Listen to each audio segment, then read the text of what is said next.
This is a story that I kind of like. We're going to try to do it here. Some of you might recognize it.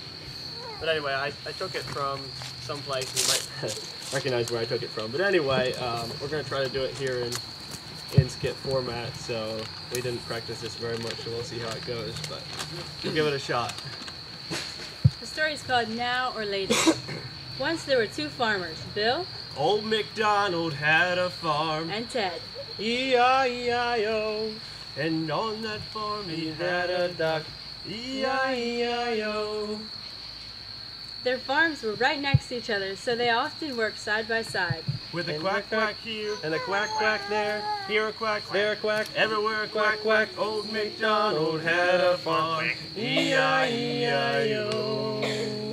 Now the harvest had ended, and as was the custom, Farmer Bill rode into the town general store to discuss his year. Howdy, storekeep. Howdy, Farmer Bill. I see you rode old Bessie into town. Yep. So how are things? Things are good. Good, good, good. The harvest is in, and it is something to behold. So, what's your plan? Plans? What do you think my plans are? It's time to party, and I'm gonna whoop it up. Well, Bill, don't you think you should set something aside? No, sir. What for? Full speed ahead, that's what I say. Go for broke, let it all hang out. Sydney or the bush?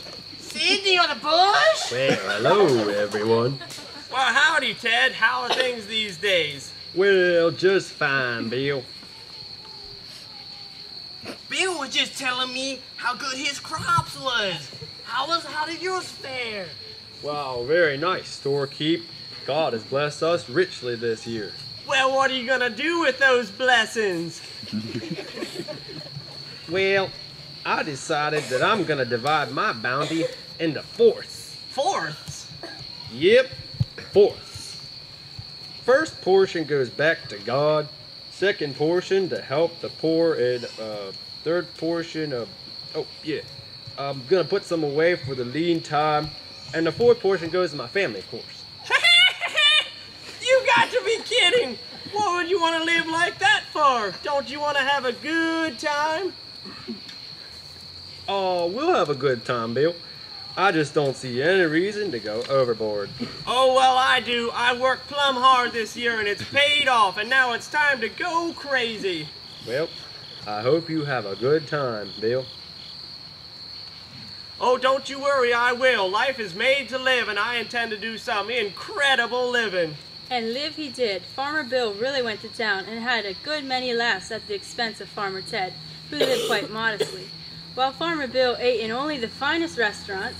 Won't you bring me some of them there snails and some filet mignon and some of that there fancy grape juice? While Farmer Ted ate at home. Pass the roast beef, mashed potatoes, please. And I'll have a little more water, if I may. While Farmer Bill extended his credit and bought a new truck. Yes, sir, I really went all out on this puppy. Top of the line, turbocharged, fuel injected, V8, 2,000 horsepower, dual overhead cams with sidewalls and mud flaps. Sydney or the bush? Farmer Ted repaired his 5-year-old pickup truck. Well, she may not be much to look at on the outside, but she's paid for and she gets me where I want to go. While Farmer Bill threw a lavish New Year's party, Farmer Ted celebrated quietly with his family.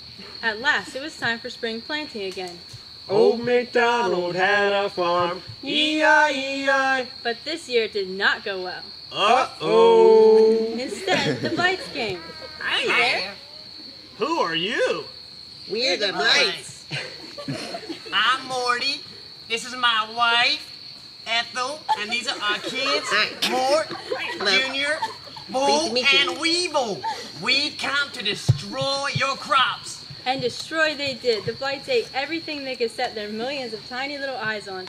The farmers did all they could to get rid of them. They tried flooding, spraying, blowing, and they tried pesticides and insecticides and nastiicides, but nothing worked on the blights. And they stayed on like unwanted relatives. Soon there was nothing left, and Farmer Bill really felt it. Boy, things are bad. Bad, bad, bad. Hunger and want slink across the land like 2 giant slinky things. Yes, this year was a far cry from the previous one, but some things didn't change. Farmer Bill still ate in the finest restaurants, and Farmer Ted still ate at home. And while Farmer Ted drove around in his 6-year-old but paid-for truck, Farmer Bill's new truck was repossessed and he had to walk. I didn't know the sole of my shoe was pink. Oh wait, that's my foot. And while Farmer Ted celebrated the New Year quietly with his family, Well, Happy New Year, everyone, and may the Lord continue to bless and keep us. Farmer Bill was partaking of his neighbor's charity from the previous year, when he had given part of his bounty to the poor. Is that how it was? Okay. Yes, Farmer Ted's common sense in choosing to always live modestly served him well, for his life contained far less drama when the bad times hit, and actually looked pretty good to them that laughed at him before. Which brings us to the moral of this tale of moderation. If you use it all up now, you won't have any later.